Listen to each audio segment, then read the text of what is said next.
یہ تقریر عورتوں کے عقیدے کے تعلق سے ہے، مرد عورت دونوں کے لیے ہے۔ اس تقریر کو غور سے سنیں اور پورا سنیں، انشاءاللہ دنیا اور آخرت دونوں زندگی خوشحال گزرے گی۔ اعوذ باللہ من الشیطان الرجیم، بسم اللہ الرحمن الرحیم۔ وَمَن يُرِدْ ثواب الدنیا، قرآن کریم کے چوتھے پارے میں سورہ آل عمران کے 15ویں رکوع میں آیت نمبر 145 میں اللہ تعالیٰ قرآن کریم کے اندر ارشاد فرماتا ہے وَمَن يُرِدْ ثواب الدنیا نُؤْتِهِ مِنْهَا وَمَن يُرِدْ ثواب الآخرة نُؤْتِهِ مِنْهَا وَسَنَجْزِي الشَّاكِرِينَ۔ اللہ کہہ رہا ہے کہ ہم دنیا کی چاہت والوں کو ہم دنیا دے دیتے ہیں اور آخرت چاہنے والوں کو ہم وہ بھی دے دیتے ہیں، اور احسان ماننے والوں کو ہم بہت جلد نیک بدلہ دیں گے۔ دنیا چاہنے والوں کو اللہ تعالیٰ دنیا دیتا ہے، آخرت چاہنے والوں کو اللہ تعالیٰ آخرت دے گا۔ دونوں چاہو گے اللہ پاک دونوں دے گا۔ اس کی رحمت میں کوئی کمی نہیں ہے، اس کی خزانے میں کوئی کھوٹ نہیں ہے، اس کی خدائی میں کوئی خامی نہیں ہے۔ جو چاہو لے لو، جو مانگو پالو۔ اور اگر دنیا بھی نہ چاہو، آخرت بھی نہ چاہو، صرف جانوروں ہی جیسی زندگی جینی ہے یا دنیا میں ٹھوکریں ہی کھانی ہے تو ٹھوکریں ہی کھاتے رہو، اللہ کو اس کی بھی پرواہ نہیں۔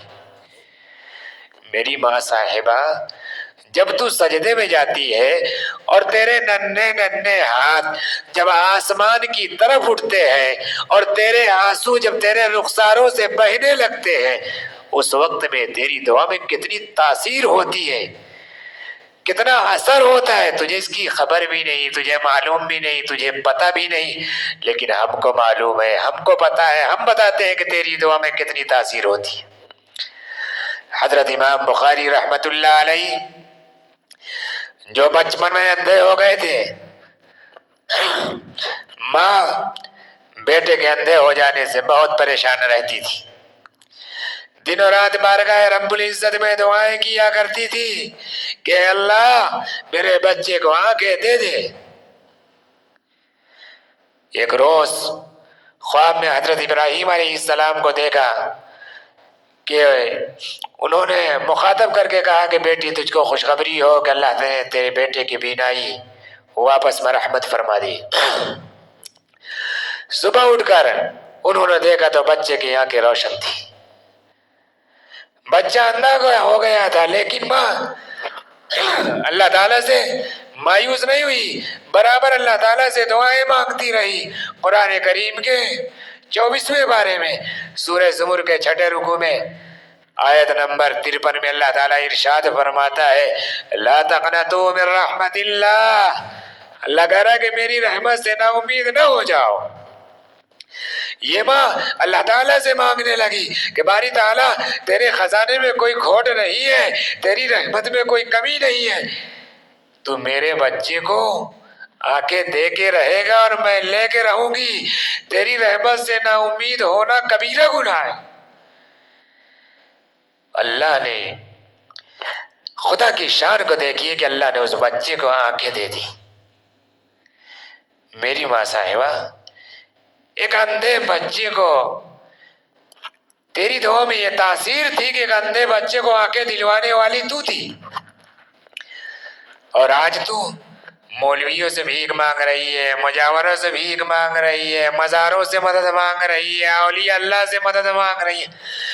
یہ سب تجھ سے مدد مانگنے کے محتاج ہے، تو ان سے مدد مانگنے کی محتاج نہیں ہے۔ ارے تو ذرا سوچ تو صحیح، مولوی تیرے جنے ہوئے، اولیاء اللہ تیرے جنے ہوئے، انبیاء علیہم السلام تیرے جنے ہوئے، یہ سب تیری گود میں پیدا ہوئے ہیں، تو ان کی گود میں نہیں، ان سب کی پرورش تو نے کی ہے، اور تو بھیک کس سے مانگنی ہے؟ تیرا بھیک مانگنا تیرے شان کے خلاف ہے، تیرے مرتبے کے خلاف ہے۔ اس ماں کی دعا سے وہ بچہ جو بچپن میں اندھا ہو گیا تھا، آنکھ والا ہو گیا، اس کے ساتھ ساتھ ماں کی دعا کا اثر بھی دیکھیے کہ ساری دنیا کا امام بھی بن گیا۔ حالانکہ امام ابو حنیفہ رحمۃ اللہ علیہ کا مسلک الگ ہے، امام مالک رحمۃ اللہ علیہ کا مسلک الگ ہے، امام شافعی رحمۃ اللہ علیہ کا مسلک الگ ہے، امام احمد بن حنبل رحمۃ اللہ علیہ کا مسلک الگ ہے، لیکن اس بچے کو جس کا نام محمد بن اسماعیل ہے اور امام بخاری کے نام سے مشہور ہے، سب مسلک والوں نے امام مان لیا۔ میری ماں صاحب تیری دعائی کا اثر تھا۔ صرف یہی نہیں کہ امام ہوا، بلکہ آپ نے ایک کتاب لکھی جس کا نام صحیح بخاری شریف ہے، جس میں 7275 حدیثیں موجود ہیں، جو قرآن کریم کے بعد ساری دنیا کی کتابوں میں نمبر 1 کی کتاب سمجھی گئی ہے۔ میری ماں صاحبہ یہ تیری دعائی کا اثر تھا۔ اور تو بھیک کس سے مانگ رہی ہے؟ مجاوروں سے، مزاروں سے۔ یہ سب تیری شان کے خلاف ہے، تیرے مرتبے کے خلاف ہے، یہ سب تیرے رتبے کے خلاف ہے۔ تو بھول گئی ہے اپنی حقیقت کو، اپنے اوقات کو بھول گئی۔ حضرت عمر رضی اللہ عنہ جن کے نام پر اس واقعہ کو سنیں اور اپنے اندر ایمان کی چاشنی پیدا کریں، عمر رضی اللہ عنہ جن کے نام پر آج مسلمانوں کو فخر ہے، جن کے جوش ایمانی سے آج 1400 برس بعد تک مشرکوں کے دلوں میں خوف ہے۔ یہ اسلام لانے سے پہلے مسلمانوں کے مقابلہ اور تکلیف پہنچانے میں ممتاز تھے۔ رسول پاک صلی اللہ علیہ وسلم کے قتل کرنے کے در پہ رہتے تھے۔ ایک روز کفار نے مشورہ کی کمیٹی قائم کی، ارے کوئی ہے جو محمد کو قتل کر دے؟ عمر نے کہا میں کروں گا۔ لوگوں نے کہا بے شک تم ہی کر سکتے ہو۔ یہ کہہ کر تلوار لٹکائے ہوئے اٹھے اور چل دیے، اور اسی فکر میں جا رہے تھے کہ راستے میں قبیلہ بنو زہرہ کے جن کا نام سعد بن ابی وقاص رضی اللہ عنہ ہے ملے۔ کہا عمر کہاں جا رہے ہو؟ کہا میں محمد کو قتل کرنے کے لیے جا رہا ہوں، نعوذ باللہ۔ سعد رضی اللہ عنہ بولے کیا بنو ہاشم، بنو عبد مناف تم کو چھوڑ دیں گے؟ ارے وہ بھی تم کو بدلے میں قتل کر دیں گے۔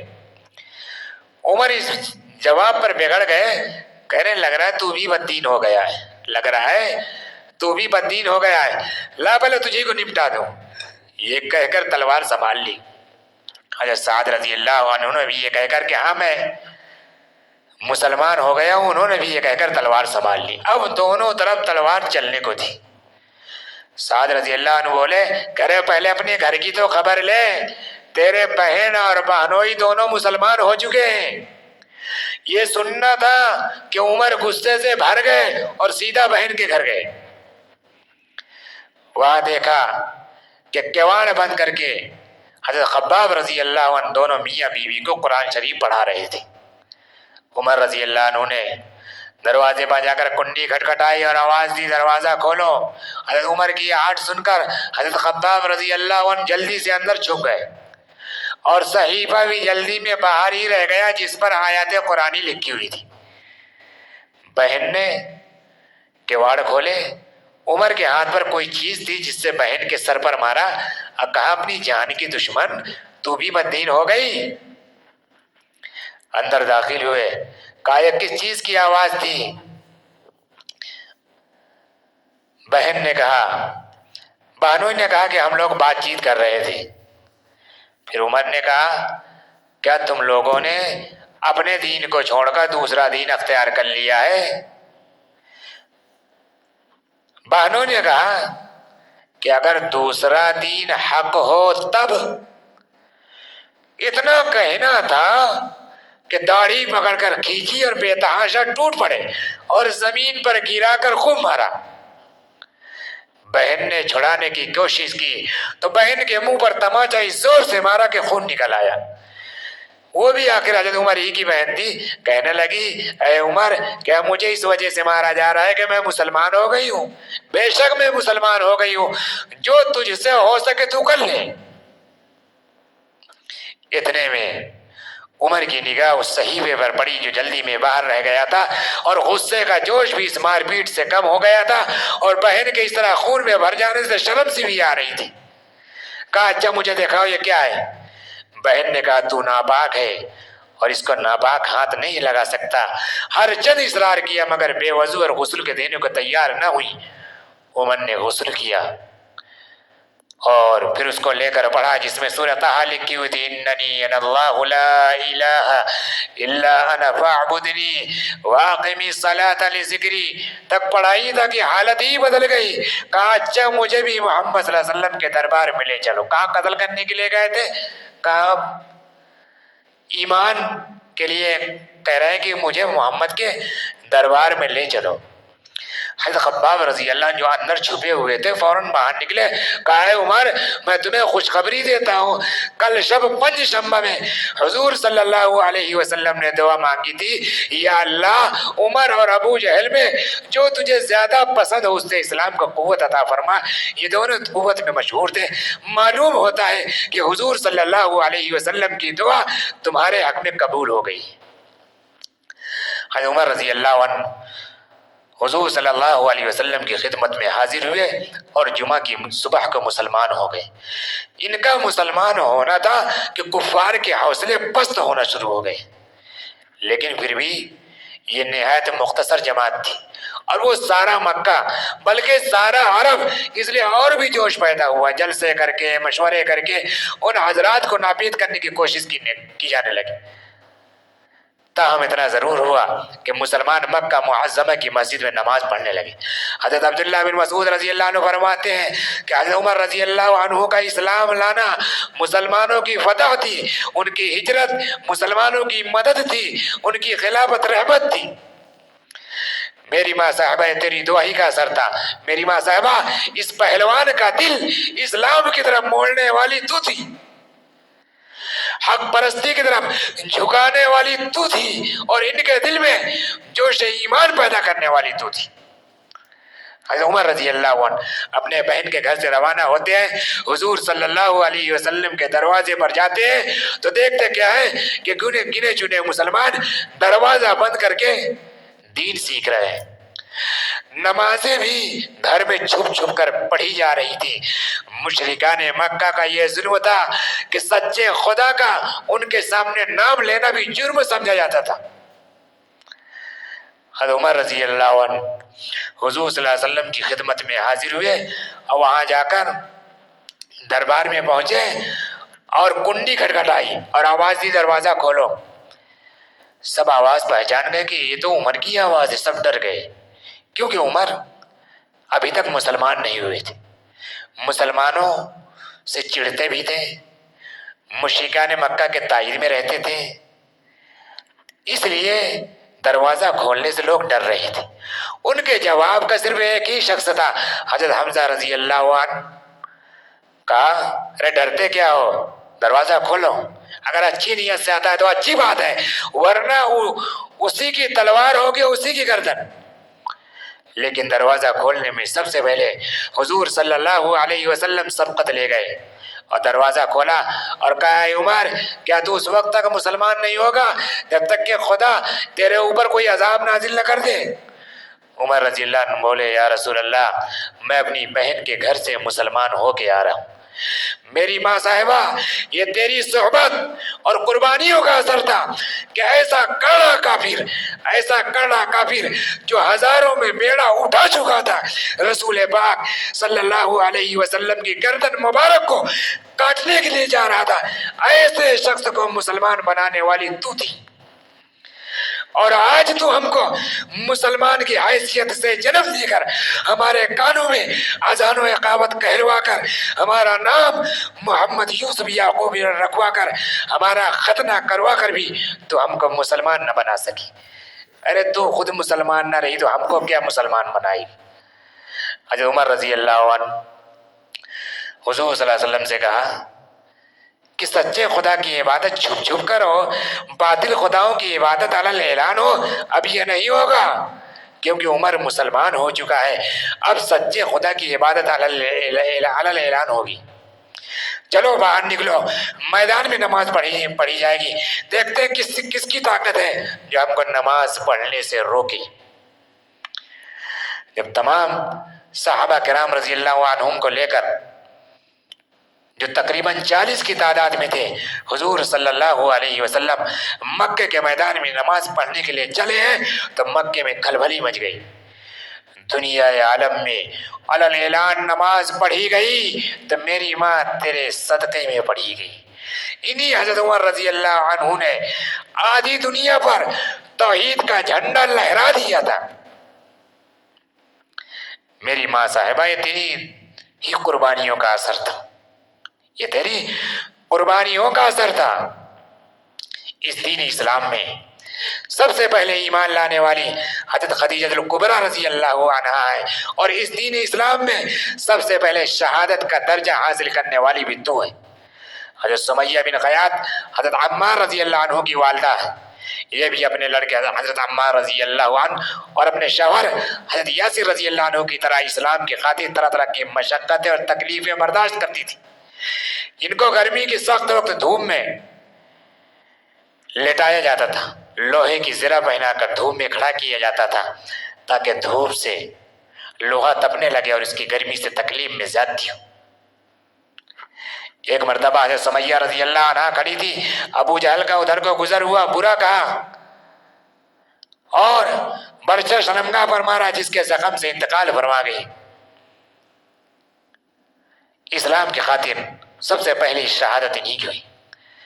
میری ماں صاحبہ، اللہ نے جو تجھے شرف بخشا ہے، اللہ نے جو تجھے عزت دی ہے، وہ مردوں کو نہیں ملا۔ ارے جب تو بیٹی بن کر دنیا میں تو جنم لیتی ہے تو ماں باپ کے لیے جنت کی دلیل بن جاتی ہے۔ جب تو بیٹی بن کر دنیا میں جنم لیتی ہے تو ماں باپ کے لیے جنت کی دلیل بن جاتی ہے، اور جب تو جوان ہو کر اپنے شوہر کے گھر جاتی ہے تو خود جنتی بن جاتی ہے، اور جب تو صاحب اولاد ہوتی ہے تو اولاد کے لیے جنت کی دلیل بن جاتی ہے۔ یہ مرتبہ اللہ نے تجھے بخشا ہے، مردوں کو نہیں ملا۔ اب سنیے وہ حدیثیں جو اللہ کے نبی نے تیری شان میں بیان کی۔ حضرت ابن عباس رضی اللہ عنہ کہتے ہیں کہ رسول پاک صلی اللہ علیہ وسلم نے ارشاد فرمایا کہ جس شخص کی ایک بیٹی ہو اور ایام جاہلیت کی طرح اس کو زندہ درگور نہ کیا ہو، اور نہ ہی اس کو ذلیل و خوار کر کے رکھا ہو، اور نہ ہی حقوق دینے میں لڑکوں کو اس پر ترجیح دی ہو، تو اللہ تعالیٰ اس کو داخل کرے گا جنت میں۔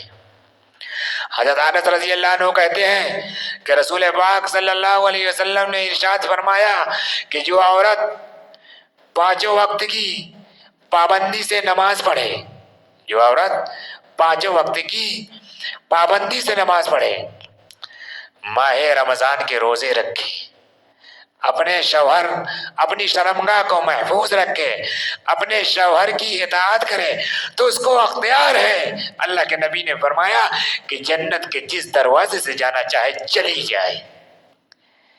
اس لیے اللہ پاک ہم سب کی ماں بہنوں کو سنت کے مطابق پردے میں رہ کر زندگی گزارنے کی توفیق عطا فرمائے،